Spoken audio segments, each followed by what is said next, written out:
دیتے ہیں، ذرا اس پہاڑ کی طرف دیکھو، ہم اپنی ایک تجلی اس پر ڈالیں گے، فَإِنِ اسْتَقَرَّ مَكَانَهُ فَسَوْفَ تَرَانِي، اگر وہ پہاڑ ہماری تجلی کو جھیل جائے، تحمل کر لے، تو تم بھی سوچنا کہ شاید ہمیں دیکھ سکو۔ اس کے بعد ہوا کیا؟ فَلَمَّا تَجَلَّى رَبُّهُ لِلْجَبَلِ جَعَلَهُ دَكًّا وَخَرَّ مُوسَىٰ صَعِقًا، جب اللہ تعالیٰ نے پہاڑ پر اپنی ایک تجلی ڈالی تو وہ پہاڑ جو ہے پھٹ گیا۔ کہ حضرت موسیٰ علیہ السلام کا آپ کو معلوم ہے کہ کوہ طور پر اللہ تعالیٰ سے ہم کلامی کا شرف حاصل کرتے تھے، گفتگو ہو رہی ہے لیکن اللہ نظر نہیں آ رہا۔ اب اس کو اپنے اوپر طاری کیجئے کہ صاف سامنے آتے بھی نہیں، صاف چھپتے بھی نہیں۔ یہ جو صورتحال تھی کہ اگر کسی کی آپ آواز سن رہے ہیں، کلام سن رہے ہیں، سامنے نہیں آ رہا، تو آپ کے دل میں خواہش پیدا ہوگی کہ ذرا سا یہ پردہ بھی اٹھا دیا جائے، مجھے دیدار بھی حاصل ہو جائے۔ لہذا سورہ اعراف میں ہے جب کئی بار یہ شرف ہم کلامی حاصل ہوا اللہ سے، تو حضرت موسیٰ علیہ السلام نے بڑی ہمت سے کام لیا، بڑی جرت کی، درخواست کر دی، رب ارنی انظر الیک، یہ جو پردہ بیچ میں حائل کیا ہوا ہے پروردگار، تو میرا شوق دیکھ، میرا اشتیاق دیکھ، تو مجھے ذرا دیدار بھی عطا ہو جائے۔ اس پر کیا بات کہی گئی؟ لن ترانی، موسیٰ تم مجھے ہرگز نہیں دیکھ سکتے، تم اس جسد ظاہری کے ساتھ، اس جسد مادی کے ساتھ، ان عنصری آنکھوں سے میرا دیدار نہیں کر سکتے۔ ولیکن انظر الی الجبل، دیکھو ہم تمہیں ایک مثال دیے دیتے ہیں، ذرا اس پہاڑ کی طرف دیکھو، ہم اپنی ایک تجلی اس پر ڈالیں گے، فَإِنِ اسْتَقَرَّ مَكَانَهُ فَسَوْفَ تَرَانِي، اگر وہ پہاڑ ہماری تجلی کو جھیل جائے، تحمل کر لے، تو تم بھی سوچنا کہ شاید ہمیں دیکھ سکو۔ اس کے بعد ہوا کیا؟ فَلَمَّا تَجَلَّى رَبُّهُ لِلْجَبَلِ جَعَلَهُ دَكًّا وَخَرَّ مُوسَىٰ صَعِقًا، جب اللہ تعالیٰ نے پہاڑ پر اپنی ایک تجلی ڈالی تو وہ پہاڑ جو ہے پھٹ گیا۔ اور موسیٰ، اب دیکھیے براہ راست تجلی موسیٰ پر نہیں ہے، یہ انڈائریکٹ مشاہدہ ہے تجلی ربانی کا، کہ جو پہاڑ پر ہوئی ہے اور پہاڑ کی جو کیفیت ہوئی ہے، اس کے مشاہدے سے حضرت موسیٰ بے ہوش ہو کر گر گئے۔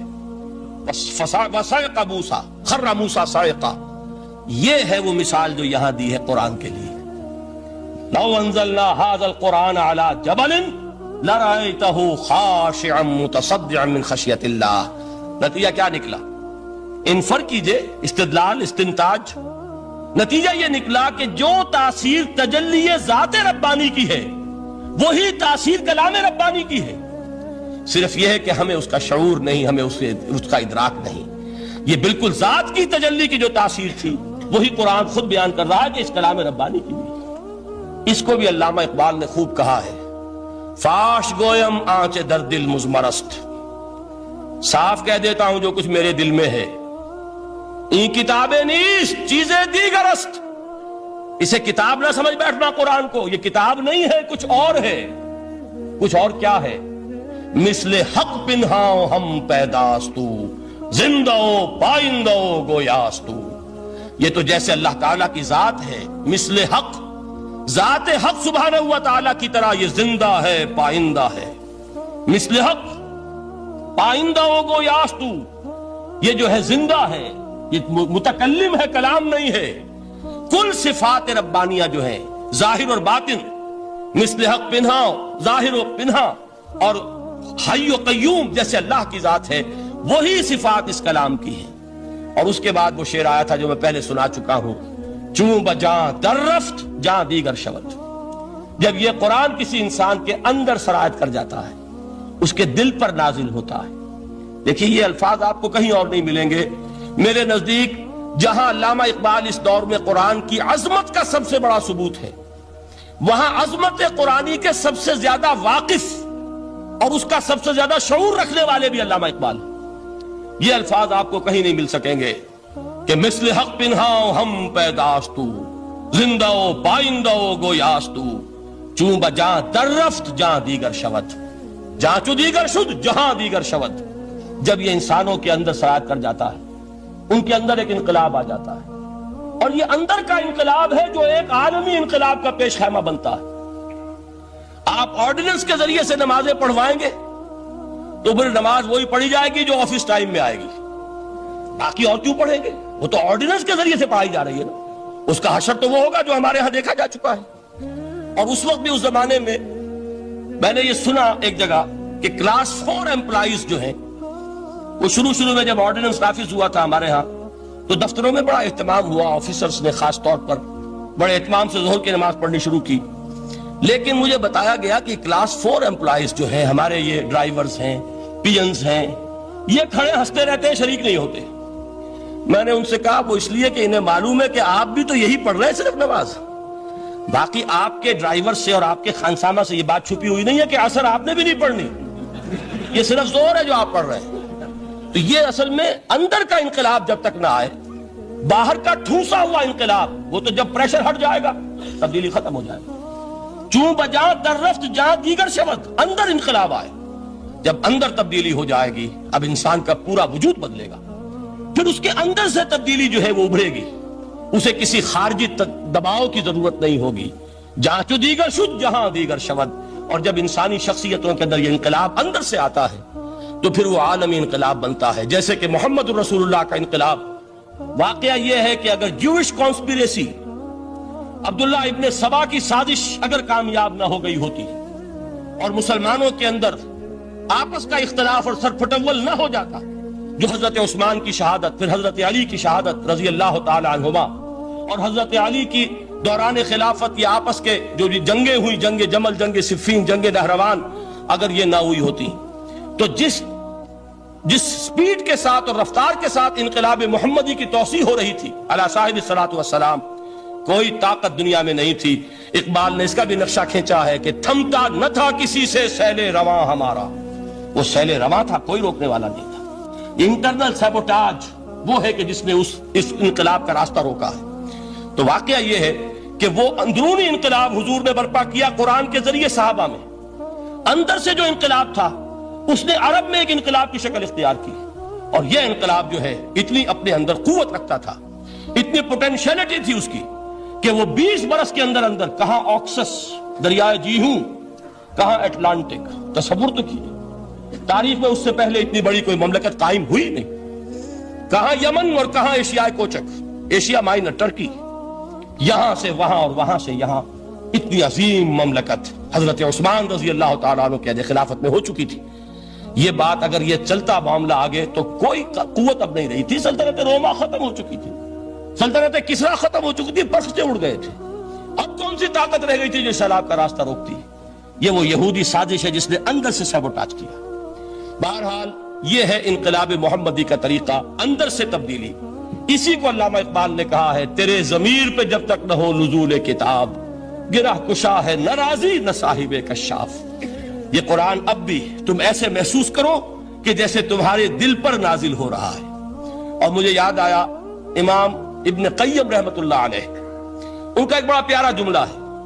وہ کہتے ہیں قرآن کے بعض پڑھنے والے ایسے ہیں کہ جب وہ قرآن کو پڑھتے ہیں تو یوں محسوس کرتے ہیں کہ قرآن مصحف میں لکھا ہوا نہیں ہے, ان کے اپنے دل کے اوپر کندہ ہے, دل کے اوپر سے پڑھ رہے ہیں. یعنی اتنی کامل مطابقت وہ محسوس کرتے ہیں, اپنی فطرت, ہیومن نیچر اور قرآن کے اندر اتنی مطابقت ہے. اس طرح وہ ٹیلی کرتے ہیں ایک دوسرے کے ساتھ کہ محسوس ہوتا ہے کہ وہ کتاب ان صفحات میں لکھی ہوئی نہیں ہے بلکہ لوح قلب پر لکھی ہوئی ہے کہ جہاں سے وہ انسان اسے پڑھ رہا ہے. تو پہلی بات تو قرآن مجید کی اس آیت کے حوالے سے اس پہلو سے ہمارے سامنے آئی کہ جو تاثیر ہے ذات ربانی کی تجلی کی, وہی تاثیر ہے اس قرآن مجید کی, بشرطے کہ ہمارے دل جو ہیں وہ کچھ اپنے اندر اس استعداد اور صلاحیت کو پیدا کر لیں. دوسرا مقام ہے سورہ یونس کا. اب کسی کلام کی عظمت کا دوسرا پہلو ہو سکتا ہے اس کی افادیت کے اعتبار سے, اس سے فائدہ کیا ہوگا نوع انسانی کے لیے. دیکھیے 2 آیات, یہ عظیم خزانے ہیں عظمت قرآن کے. سورہ یونس میں یا ایھا الناس, اے لوگو, قد جاءتکم موعظۃ من ربکم وشفاء لما فی الصدور وہدی ورحمۃ للمؤمنین. 4 الفاظ نوٹ کر لیجئے. اے لوگو, آ گئی ہے تمہارے پاس وہ چیز تمہارے رب کی طرف سے جو موعظہ ہے. موعظہ کسے کہتے ہیں؟ نصیحت. اس بات کو ذرا سمجھ لیجئے ترتیب کیا ہے. نصیحت اسے کہتے ہیں, جی رہا نہیں جا رہا, میں نے اس کی ترتیب بدلی ہوئی ہے. مجھے یاد دلایا ایک صاحب نے کہ سورہ رحمان کی ابتدائی آیات کا بیان تو رہ گیا, وہ رہا نہیں، میں نے پڑھا کسی اور ترتیب سے تھا، بیان کسی اور ترتیب سے کر رہا ہوں۔ پڑھنے میں 4، 2 اور 1، اور اب جو میں بیان کر رہا ہوں پہلے 1 آیت سورہ حشر کی جو بیان کی، اب 2 آیات ہیں سورہ یونس کی۔ لوگوں تمہارے پاس آ گئی ہے تمہارے رب کی طرف سے موعظت، اور تمہارے سینوں کے اندر جو روگ ہیں ان کے لیے علاج۔ توجہ کیجئے گا، ہم نے قرآن کو کیا سمجھا ہے؟ صرف ایک مقدس کتاب، ایک حصول ثواب یا ایصال ثواب کا آلہ۔ قرآن ہے کیا؟ نمبر 1 موعظہ۔ موعظہ کسے کہتے ہیں؟ وعظ اسے کہتے ہیں وہ بات جس سے دل نرم ہو جائے، دل کے اندر گداز پیدا کرنے والی شے۔ وجہ کیا ہے؟ اعلیٰ سے اعلیٰ حکیمانہ بات کسی سے کہی جائے، دل سخت ہے، اثر نہیں ہوگا، ایک کرسٹ آ جاتا ہے انسان کے دل کے اوپر۔ جیسے کہ یہود کے علماء کے بارے میں فرمایا گیا، ثم قست قلوبکم فہی کالحجارۃ او اشد قسوۃ وان من الحجارۃ لما يتفجر منه الانہار وان منها لما يهبط من خشیۃ اللہ وان منها لما يشقق فيخرج منه الماء۔ اے لوگوں، پھر تمہارے دل سخت ہوتے چلے گئے، پھر وہ پتھروں کے مانند سخت ہو گئے، بلکہ ان سے بھی زیادہ سخت، اس لیے کہ پتھروں میں تو وہ بھی ہوتے ہیں کہ جو اللہ کے خوف سے گر جاتے ہیں، پتھروں میں وہ بھی ہوتے ہیں کہ جو اللہ کی خشیت سے پھٹ جاتے ہیں، ان میں سے پانی بہ نکلتا ہے۔ پتھر تو اس طرح کے ہیں، لیکن انسان کا دل جب سخت ہو جائے، جب پتھر بن جائے، تو کوئی شے دنیا کی اس کی سختی کا مقابلہ نہیں کر سکتی۔ پہلے اس سختی کو نرم کریں گے، جیسے زمین ہے چٹیل زمین، اس زمین کے اندر ہل چلے گا تو بارش جو ہے فائدہ دے گی، اس کو آپ زمین کو نرم کرتے ہیں تاکہ وہ بارش کو جذب کرے، ورنہ چٹیل زمین ہے سخت، وہ پانی بہ جائے گا اور وہ زمین کا جذب نہیں ہوگا۔ تو پہلا لفظ استعمال کیا موعظہ۔ یہ قرآن واعظ ہے، نصیحت ہے، دلوں کو نرم کرتا ہے، دلوں پر جو کرسٹ آ گیا ہے سخت اسے توڑتا ہے، اس میں ہل چلاتا ہے۔ پھر کیا کرتا ہے؟ پھر جب یہ جذب ہوتا ہے، شفاء لما فی الصدور، جو سینے کے روگ ہیں ان کے لیے شفا ہے۔ اب آپ غور کیجئے گا، علامہ اقبال نے انہی 2 اعتبارات سے مسلمانوں کا مرثیہ کہا ہے کہ مسلمانوں نے اس قرآن کو نہ موعظہ کے لیے استعمال کیا اور نہ تزکیہ نفس کے لیے استعمال کیا، بلکہ اس کو تو صرف بنا لیا ہے وہ جان آسانی سے نکالنے کا نسخہ یا ایصال ثواب کا آلہ۔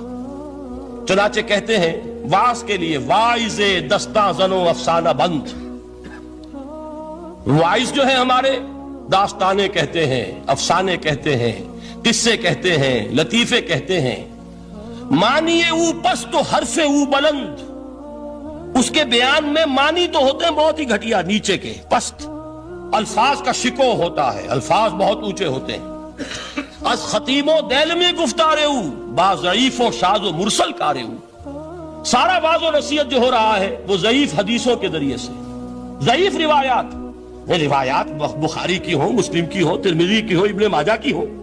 کہاں خطیب بغدادی اور دیلمی، وہ کتابیں کہ جن کی کوئی سند نہیں ہے، وہاں کی روایات کے ذریعے سے لوگوں کو تذکیر کرنے کی کوشش کر رہے ہیں۔ با ضعیف و شاذ و مرسل کارہو، ضعیف روایات، شاذ روایات، مرسل روایات، جن کا سلسلہ روایت محمد الرسول اللہ تک متصل نہیں ہے، اس کے ذریعے سے کر رہے ہیں۔ حالانکہ موعظہ، سب سے بڑا موعظہ یہ قرآن تھا۔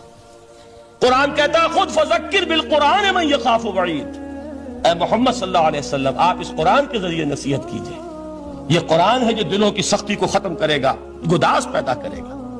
دوسری طرف علامہ اقبال کیا کہتے ہیں کہ جہاں تک ہمارے ہاں جو بھی تصوف کے معروف حلقے ہیں، صوفیاء حق کی بات نہیں کہہ رہا، وہاں قوالی ہو رہی ہوگی تو حال آ جائے گا۔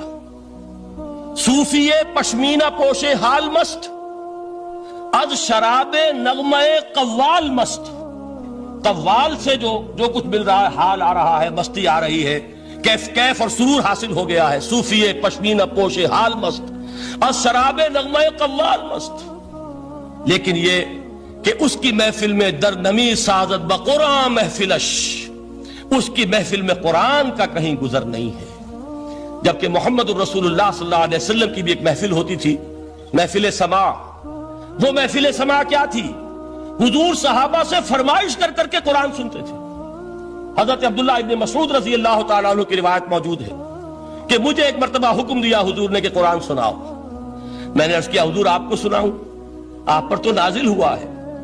تو حضور نے فرمایا نہیں، مجھے کسی اور سے سن کر کچھ اور لطف حاصل ہوتا ہے۔ اب امتثال امر میں حضرت عبداللہ ابن مسعود رضی اللہ تعالی عنہ نے سورہ نساء پڑھنی شروع کی۔ 41ویں آیت پر پہنچے، چشم تصور سے دیکھیے کہ حضور بھی تشریف فرما ہے، صحابہ کرام کی محفل ہے، اور صحابہ کیسے بیٹھا کرتے تھے ادب کے ساتھ۔ ایک روایت میں الفاظ آئے، ایسے بیٹھتے تھے ساکت و صامت ہو کر، بالکل خاموش، سکون، ساکن اور ساکت اور صامت، کہ جیسے ان کے سروں پر پرندے بیٹھے ہیں کہ ذرا جنبش کریں گے